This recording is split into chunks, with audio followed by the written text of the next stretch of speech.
नमस्कार मित्रांनो, स्वागत आहे तुमचं आताच्या ब्रेकिंग न्यूजमध्ये। मित्रांनो, विमान कंपन्यांसाठी आणि प्रवाशांसाठी एक आनंदाची बातमी समोर येते। एव्हिएशन टर्बाइन फ्यूल म्हणजेच विमानाच्या इंधनाची किंमत सलग तिसऱ्या महिन्यामध्ये कमी करण्यात आली आहे। 1 जून रोजी जाहीर झालेल्या या कपातीमुळे विमान इंधनाचे दर जवळपास 3% घटलेत। आंतरराष्ट्रीय स्तरावरती कच्च्या तेलाच्या आणि वायूच्या किमतीमध्ये घट झाल्याने देशांतर्गत बाजारपेठेमधील हे दर कमी झालेत। याचा थेट परिणाम म्हणून विमान तिकिटांच्या किमती देखील भविष्यामध्ये कमी होण्याची शक्यता आता वर्तवली जाते।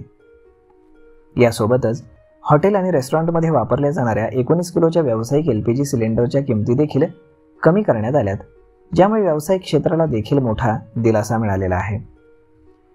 सरकारी मालकीच्या पेट्रोलियम कंपन्यांनी दिलेल्या माहितीनुसार राजधानी दिल्लीमध्ये विमानाच्या फ्युएलची किंमत ही प्रति किलो लिटर ही 2414 रुपयांनी म्हणजेच 2.82% कमी झालेली आहे आणि ती सध्या 83,072 रुपये प्रति किलो लिटर झालेली आहे। यापूर्वी म्हणजे 1 मे रोजीच्या FTAच्या किमतीमध्ये 4.4% घट करण्यात आली होती। FTAच्या या किमतीच्या कपातीमुळे व्यावसायिक विमान कंपन्यांवरील खर्चाचा भार हा मोठ्या प्रमाणात कमी होणार आहे, कारण विमान कंपन्यांच्या एकूण ऑपरेटिंग खर्चामध्ये विमान इंधनाचा वाटा हा तब्बल 40% असतो। किमती कमी करण्याबाबत विमान कंपन्यांकडून अद्याप कुठलीही तात्काळ प्रतिक्रिया आलेली नाही, परंतु यामुळे तिकिटाचे दर निश्चितच कमी होण्याची शक्यता वाढलेली आहे।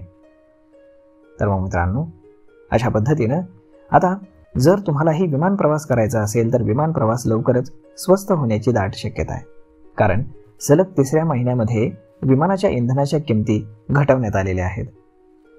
तर मग मित्रांनो, यावरती आपलं मत काय हे तुम्ही आम्हाला कमेंट करून नक्कीच सांगा। आणि जर हा व्हिडिओ तुम्हाला आवडला असेल तर आपल्या जवळच्या मित्रमंडळींसोबत देखील हा व्हिडिओ तुम्ही शेअर करायला विसरू नका। धन्यवाद।